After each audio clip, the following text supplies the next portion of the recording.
Hi guys, ত্রিশমাস কিচেনেটের আরেকটি নতুন video নিয়ে আমি তোমাদের কাছে হাজির। আশা করি তোমরা সবাই ভালোই আছো। আজ অনেক দিন পর ভিডিও আনছি, একটু ব্যস্ত ছিলাম তাই ভিডিও আসতে একটু লেট হয়ে গেল। আজকে তোমাদের সাথে শেয়ার করছি রেস্টুরেন্ট স্টাইলে মাটন কোরমা। তোমাদের যদি ভিডিওটি ভালো লেগে থাকে তাহলে তোমাদের ফ্রেন্ডস ফ্যামিলি সবার সাথে শেয়ার করে দিও। ভিডিওটি স্কিপ না করে পুরোটা দেখো এবং আমাকে জানিও কেমন লাগলো। চলো তাহলে দেখে নেওয়া যাক আজকের রেসিপিটি। প্রথমেই আমি এখানে নিয়ে নিয়েছি 500 গ্রাম মাটন। এবার আমি প্রায় 10-12টা কাজুকে গরম জলে একটু ভিজিয়ে রাখবো, তাতে কাজুগুলো একটু নরম হয়ে যাবে। তারপর আমি নিয়ে নিচ্ছি আদা এবং রসুন।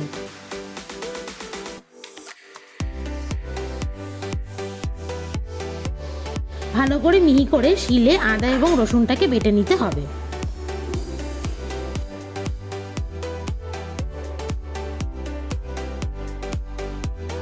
এবার বেরেস্তার জন্য পেঁয়াজ কেটে নেব। পেঁয়াজগুলোকে একদম স্লাইস করে পাতলা পাতলা করে কেটে নিতে হবে।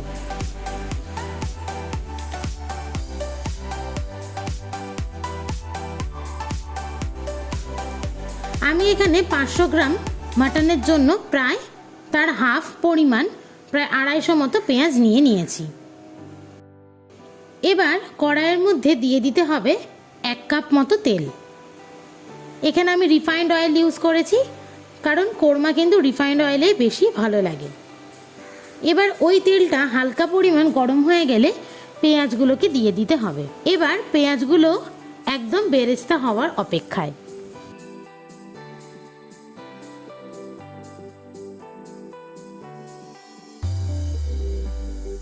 এবার পেঁয়াজগুলোকে ভালো করে ভেজে নিতে হবে যতক্ষণ না হালকা ব্রাউন হয়ে আসছে। এর মধ্যে আমরা ওই 10-12টা কাজু যে নিয়েছিলাম সেটাকে মিহি করে বেটে নিই।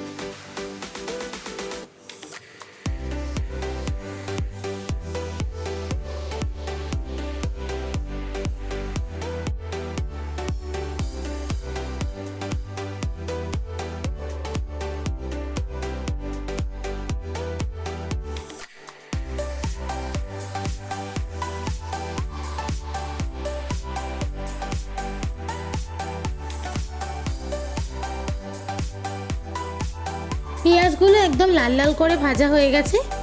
এবার একটা পাত্রে আমি কিছু পরিমাণ পেঁয়াজ তুলে রাখলাম।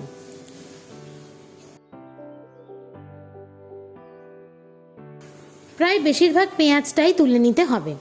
সামান্য পরিমাণ পেঁয়াজ কড়াইয়ে ছেড়ে দিন। এবার ওই কড়াইয়ের মধ্যেই দিয়ে দিচ্ছি 2 টেবিল স্পুন মতো ঘি। তার মধ্যে দিয়ে দেবো কিছু গোটা গরম মশলা। নিয়েছি অল্প পরিমাণ জায়ফল, অল্প পরিমাণ জয়িত্রী, 3-4টে মতো লবঙ্গ, 2-3টে মতো এলাচ, ছোট দারচিনির টুকরো এবং 4-5টা মতো গোটা গোলমরিচ। এবার মশলাগুলোকে ভালো মতো ভাজা হয়ে গেলে যখন তার থেকে একটা সুন্দর গন্ধ বের হয়ে আসবে তখন দিয়ে দিতে হবে মাটনগুলো। এখানে এবার মাটনগুলোকে একটু ভালো মতো তেলে নাড়াচাড়া করে নিতে হবে যতক্ষণ না মাটনগুলোর রং চেঞ্জ হয়ে আসছে।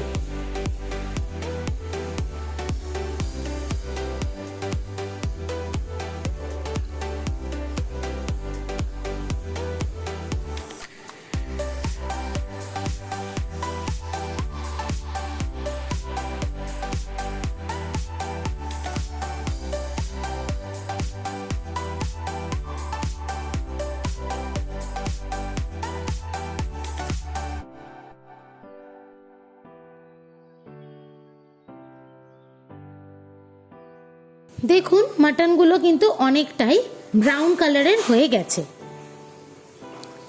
এবার দিয়ে দিতে হবে আমাদের বেটে রাখা রসুন এবং আদা বাটাটা। আপনারা এই জায়গায় অল্প পরিমাণ কাঁচা লঙ্কার ব্যবহারও করতে পারেন।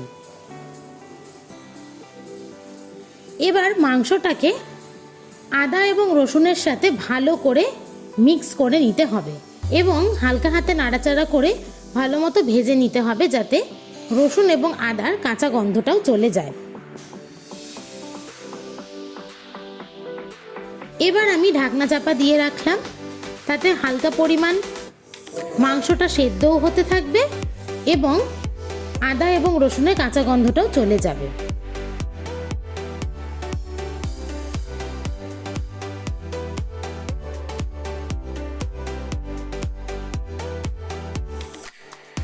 এবার ঢাকনা খুলে হালকা হাতে মাটনটাকে একটু নাড়াচাড়া করে নিচ্ছি।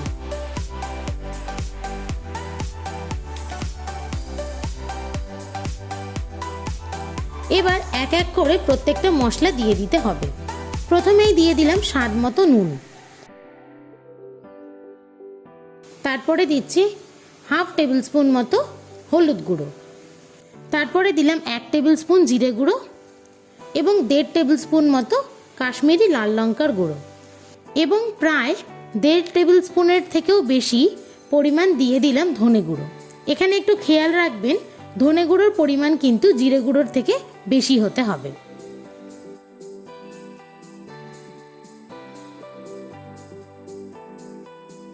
এবারে ভালো করে নাড়াচাড়া করে নিয়ে আবারও কিছুক্ষণ ঢাকা দিয়ে রাখবো।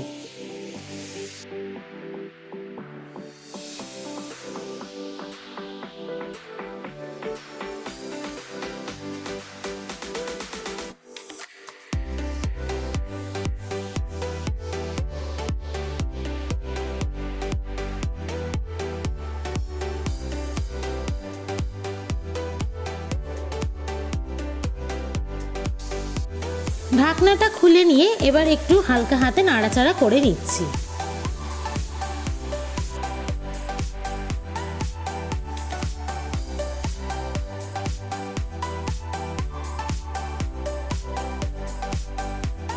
এবার এখানে দিয়ে দেব 1 বাটি পরিমাণ ফ্যাটানো টক দই। টক দইটা যখন দেবেন তখন অবশ্যই কিন্তু গ্যাসের ফ্লেমটাকে একদম লোতে রাখবেন, কারণ তাতে দই ফাটার চান্স একদমই থাকে না। এবং দই যদি ফেটিয়ে ইউজ করেন তাহলেও কিন্তু দই ফাটার চান্স একদমই থাকে না। ভালো করে নাড়াচাড়া করে নিয়ে আমি কিন্তু আবারও লো আঁচে ঢাকনা চাপা দিয়ে দিলাম। বারবার এরকম ঢাকনা চাপা দিয়ে যদি রান্নাটা করেন তাহলে তার স্বাদ কিন্তু দারুণ আসে এবং মাংসটাও কিন্তু সেদ্ধ হতে কম সময় নেয়।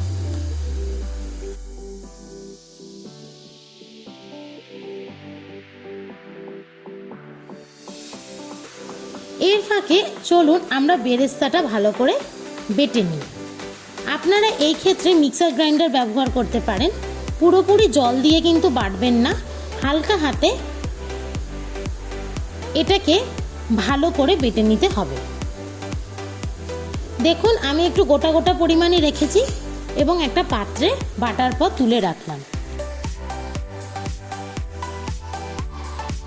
এদিকে প্রায় আমাদের দইটাও ভালো মতো কষে গেছে। দেখুন তেলটাও কত সুন্দর ছেড়ে এসেছে এবং কালারটাও দারুণ এসেছে।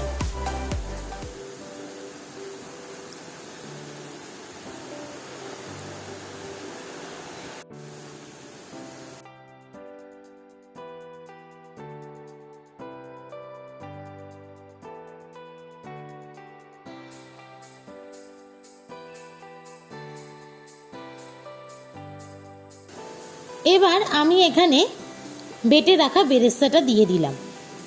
বেরেস্তাটা দেওয়ার পরও ভালো করে এটাকে মিক্সড করে নিতে হবে। এই যে দই এবং বেরেস্তা দেওয়ার কারণেই কিন্তু কোরমার আসল স্বাদটা বেরিয়ে আসে। আপনারা যদি এখানে দই এবং বেরেস্তাটাকে ভালো মতো কষিয়ে নেন মাংসের সাথে, তাহলে কিন্তু কোরমার স্বাদ খুব ভালো আসবে।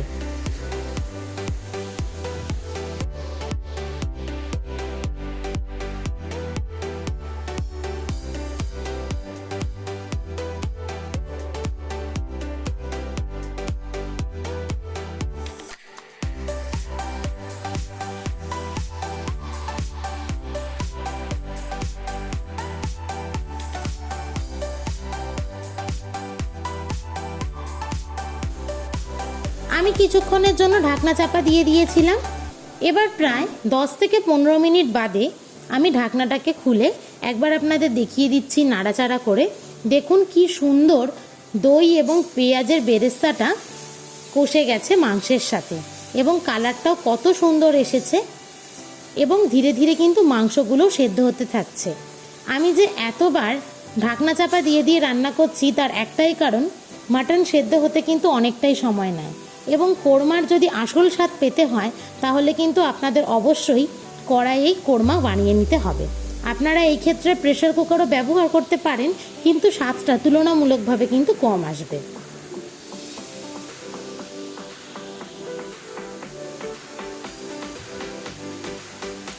এবার আমি এখানে দিয়ে দিচ্ছি 2 কাপ পরিমাণে ফোটানো গরম জল।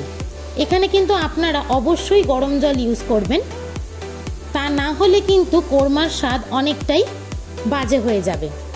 আসলে কোরমাতে কোনো রকম জল ব্যবহার করা হয় না, কিন্তু সেক্ষেত্রে তেলের পরিমাণ অনেক থাকে। কিন্তু আমি এখানে বাড়িতে সবাই যাতে খেতে পারে সেইভাবেই রান্না করছি, তাই আমি এখানে গরম জল ব্যবহার করলাম। এবার হালকা হাতে নাড়াচাড়া করে নিয়ে একদম লো আঁচে প্রায় এটিকে আধ ঘন্টার জন্য ছেড়ে দেবো। আধ ঘন্টার জন্য মাংসটাকে কুক হতে দেব, যতক্ষণ না সেদ্ধ হচ্ছে।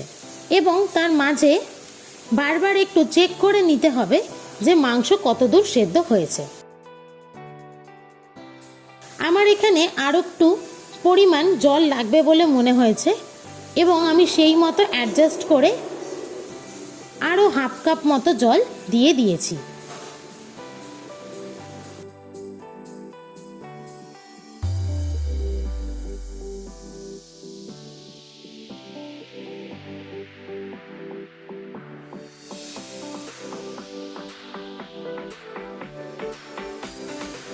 হালকা ফুট ধরে এলেই এবার আমি কড়াইয়ের লিডটাকে লাগিয়ে দেব এবং আধ ঘন্টার জন্য ছেড়ে দেব।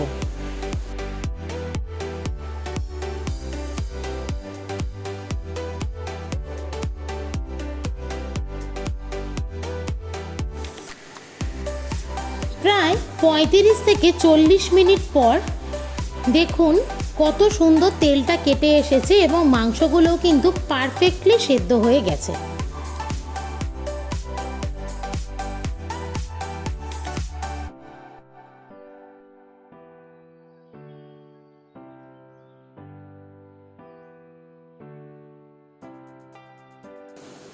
এবার আমি আগে থেকে বেটে রাখা কাজু বাটাটা দিয়ে দেব। কোরমার আসল স্বাদ কাজু বাটা, বেরেস্তা, দই এগুলোতেই কিন্তু আসে।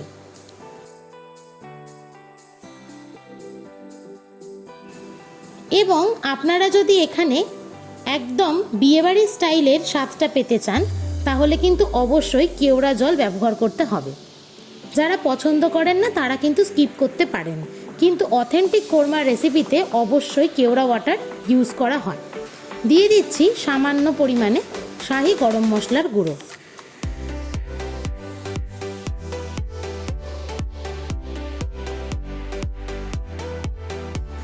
আর একদম শেষে দিয়ে দিতে হবে অল্প পরিমাণ জায়ফল গ্রেট করে। দেখুন আমি কিন্তু খুব অল্প পরিমাণ জায়ফল এখানে গ্রেট করে দিয়ে দিলাম। এবার সুন্দর মতো ফুট ধরে এলে আমি গ্যাসের ফ্লেমটাকে একদম লোতে করে রেখে আর 3 থেকে 4 মিনিট মতো ঢাকনা দিয়ে রেখে দেব এবং গ্যাসের ফ্লেমটাকে অফ করে দিয়ে আমি প্রায় 5 থেকে 7 মিনিট স্ট্যান্ডিং টাইমে রেখে দেব। এর কারণ হলো কেওড়া ওয়াটারের গন্ধটা কিন্তু খুব সুন্দরভাবে মাংসের মধ্যে ঢুকে যাবে। চলুন তাহলে সার্ভ করে নেওয়া যাক আজকের এই সুন্দর মাটনের রেসিপিটি। আপনারা মাটন কোরমা চাইলে অনেক কিছুর সাথে সার্ভ করতে পারেন, বিশেষ করে যে কোনো ধরনের রুটি, পরোটা এইসবের সাথে খেলে কিন্তু মাটন কোরমার স্বাদ পাওয়া যায়, অথবা নান অথবা লাচ্ছা পরোটা, যে কোনো কিছুর সাথে। আপনারা রাইসের সাথেও খেতে পারেন। যদি আজকে আপনাদের ভিডিওটি ভালো লেগে থাকে তাহলে অবশ্যই আমার ভিডিওটিতে একটি লাইক করবেন এবং আপনাদের বন্ধুদের সাথে কিন্তু শেয়ার করতে ভুলবেন না। আমার চ্যানেলে যদি নতুন বন্ধু হয়ে থাকেন তাহলে কিন্তু চ্যানেলটিকে অবশ্যই সাবস্ক্রাইব করবেন এবং পাশে থাকা বেল আইকনটা প্রেস করবেন, কারণ আমি যদি চ্যানেলে কোনো নতুন ভিডিও নিয়ে আসি তাহলে সেটা সবার আগে আপনার কাছে পৌঁছে যাবে। আজ তাহলে এই পর্যন্তই, দেখা হচ্ছে আবার কোনো নেক্সট ভিডিও নিয়ে। ভালো থাকবেন, সুস্থ থাকবেন, ধন্যবাদ।